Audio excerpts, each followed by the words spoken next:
Good morning, Nellie, and congratulations on being the first Latina president of the ALA New York City chapter. Thank you so much. I am so honored and humbled to be your first Latina president of the ALA NYC chapter. Thank you for doing this interview for our D&I newsletter, Prism. We have a bunch of questions to ask you, so we're ready to fire away. I am ready. Shoot. Great. How long have you been in the legal field? I've been in the legal field for over 30 years. However, my passion was to be an entertainer when I was younger. But with immigrant family and parents, they decided that that wouldn't be the best route for me to go. They wanted me to have a business degree as opposed to being an actress. So I kind of wanted to, please my parents and go that route. So I was in the publishing business as an editor, and then from there I decided that I took the LSATs and wanted to go to law school. So I did go to NYU for a year, and that's where I was pregnant with my first child, and finished my first year, but then had to stop working. But in the interim, I did start working as in the legal field as a proofreader, and then promoted to a paralegal.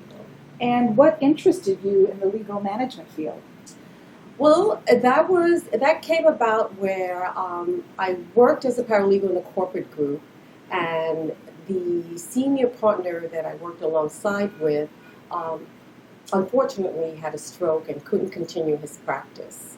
So the senior management of the firm approached me and asked me if I would consider being the office manager for the office because they were in transition at that moment. I thought about it. I told them thank you for allowing me the opportunity, and that I would speak to my husband and get back to them.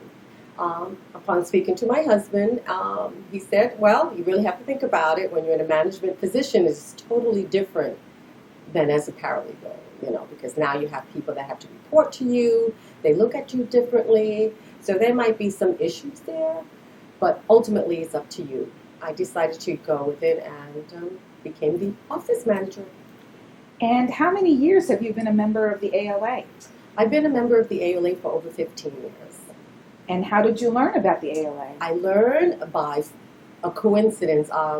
Pam Brown is a retired member now of the ALA, worked at a law firm in the same building that I was working in. And the building had a new security system put in place, and they asked all the one representative from each of the tenants to come to a conference room and learn about the new security system for the building.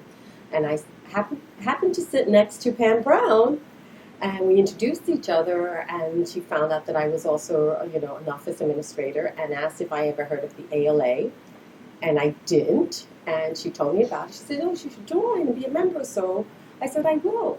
So I went back to my desk and my computer and looked up the ALA. We know you have volunteered on some committees before becoming president. How did those experiences play a part in your interest in becoming president of the Association of Legal Administrators? Oh, that played a huge part, I have to say. As a new member of the ALA chapter, I was a little bit, how should I say, intimidated, because I didn't know anyone except for Pam, and Marie Lombardo was another member I knew from the building. So it was a little bit intimidating not knowing people. So somebody had mentioned to me that maybe the best thing is to serve on a committee. You get to know more members, and that's how you get to, friends would get to know people. And I did. I said, okay, full force. I went right in. I think I joined the special events committee.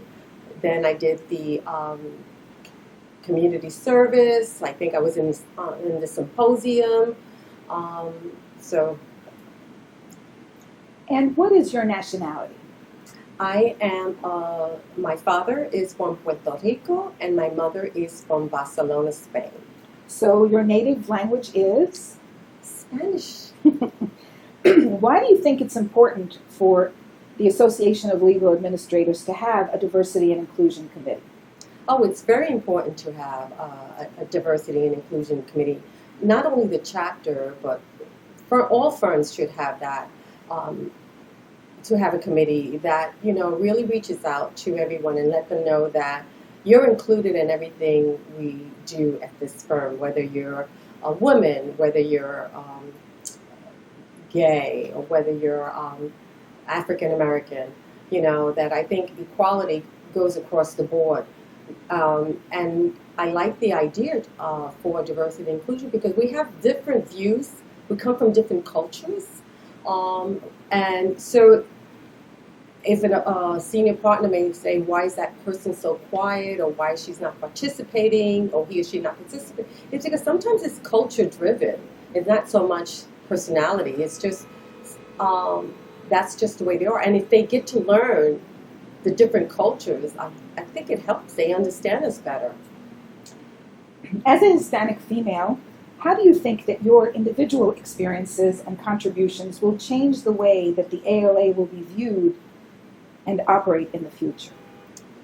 As a Hispanic woman, I think that the ALA chapter the local chapter is very inclusive, and we have quite a few Latina members on the membership roster.